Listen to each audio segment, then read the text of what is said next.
Russian President Vladimir Putin wrapped up a visit aimed at boosting ties with Egypt on February 10 with Cairo and Moscow agreeing to build the Arab country's first nuclear power plant.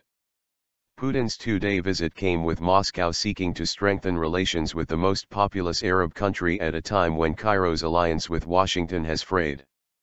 Putin is a key non-Arab backer of Egyptian President Abdel Fattah al-Sisi, who has faced U.S. criticism for his deadly crackdown on opponents since he ousted Islamist leader Mohamed Morsi in July 2013. Putin's first visit to Cairo in a decade follows a 2011 uprising that toppled ex-strongman Hosni Mubarak, whom the Russian leader met on his previous trip in 2005. Experts say Putin's visit was also aimed at showing that he is not isolated internationally despite the crisis in Ukraine.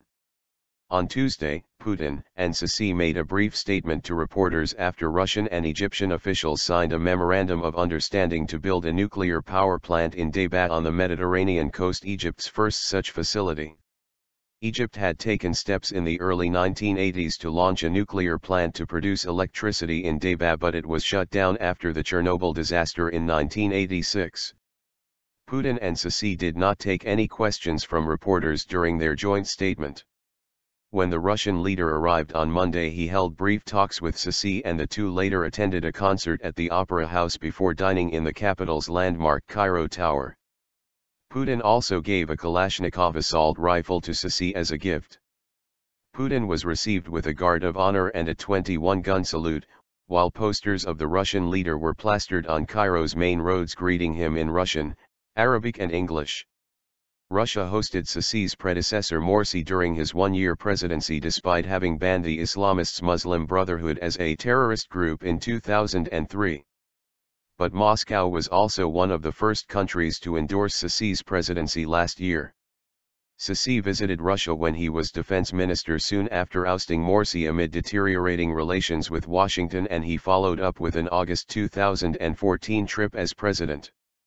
At their meeting last summer at Putin's summer residence in Sochi, the two discussed Russia supplying weapons to Egypt, which is fighting an insurgency in the Sinai Peninsula that has killed scores of policemen and soldiers.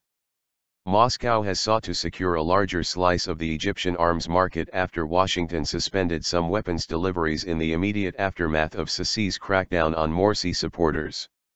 At the time, Russian media said the two sides were close to signing a $3 billion deal for Moscow to supply missiles and warplanes, including MiG-29 fighters and attack helicopters.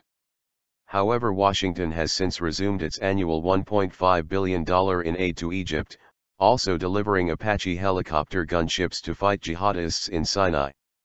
Egypt's ties with the United States still remain cooler than before Morsi's ouster, with Washington criticizing Sisi's regime for repressing Islamist as well as secular dissent.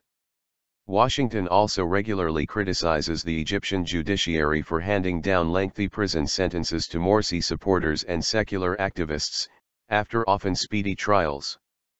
Putin continues to take advantage of ambiguity and contradictions in Western policies toward the Middle East, said Anna Bershchevskaya of the Washington Institute for Near East Policy. As long as Washington criticizes Egypt's democratic backslide, it keeps open the door for Putin to gain influence in Egypt at the expense of U.S. interests, said the expert on Russian policy in the Middle East.